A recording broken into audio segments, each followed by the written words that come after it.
हमारे देश के 3 एयरपोर्ट जयपुर, गुवाहाटी और तिरुवनंतपुरम ये अब सरकारी नहीं रहेंगे, ये निजी हाथों में जा रहे हैं। जी हां, सरकार ने ये फैसला किया है कि इन तीनों एयरपोर्ट्स को वो प्राइवेट सेक्टर को सौंप देगी। सरकार का ये फैसला आया है प्रधानमंत्री नरेंद्र मोदी के उस बयान के बाद जिसमें उन्होंने आत्मनिर्भर बनने के लिए देशवासियों को प्रेरित किया था। आत्मनिर्भर भारत अभियान की उन्होंने शुरुआत की थी। अब ये 3 एयरपोर्ट्स हैं, जयपुर, गुवाहाटी और तिरुवनंतपुरम।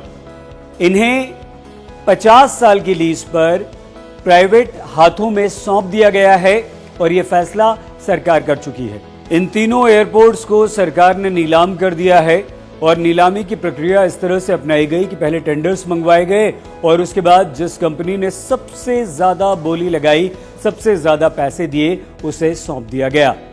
तो जयपुर, तिरुवनंतपुरम और गुवाहाटी ये तीनों एयरपोर्ट्स अब अडानी एंटरप्राइजेज लिमिटेड यानी कि अडानी ग्रुप के हो चुके हैं अगले 50 सालों के लिए।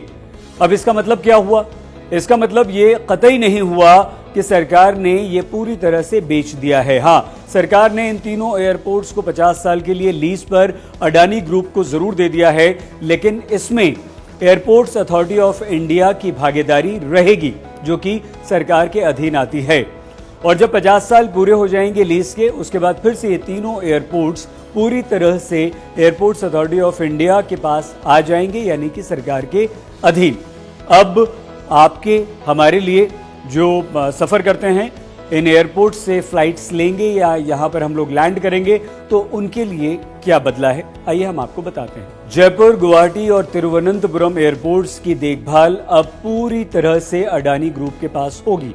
यानी कि जब आप एयरपोर्ट पर पहुंचेंगे उसके बाहर की पार्किंग, उसका इंतजाम प्राइवेट हाथों में सौंप दिया गया है, वो यही कंपनी करेगी। इसके अलावा एयरपोर्ट्स के अंदर जितनी भी खाने पीने की दुकानें हैं, दूसरी शॉपिंग की चीजें हैं या जो भी सुविधाएं आपको मिलेंगी, वो सारी सुविधाएं इस निजी कंपनी के तहत ही या इसके जरिए ही आप हम तक पहुंच पाएंगी। मेडिकल की सुविधा भी यही निजी कंपनी वहां पर प्रोवाइड करवाएगी। इसका मतलब यह भी हुआ कि हो सकता है कि अब आपको और हमें सुविधाएं तो बहुत ज्यादा मिलें, लेकिन हमें ज्यादा पैसा भी देना पड़ सकता है। ये देखना होगा कि किस तरह की सुविधाएं इन तीनों एयरपोर्ट्स पर आपको और हमें मिलती हैं और कितना पैसा वहां पर बढ़ता है। लेकिन ये भी हो सकता है कि अब इन तीनों एयरपोर्ट्स पर आपको और हमें ज्यादा खर्च करना पड़े या टिकट में भी एयरलाइंस के साथ कोई समझौता करके हमें ज्यादा पैसे चुकाने पड़े।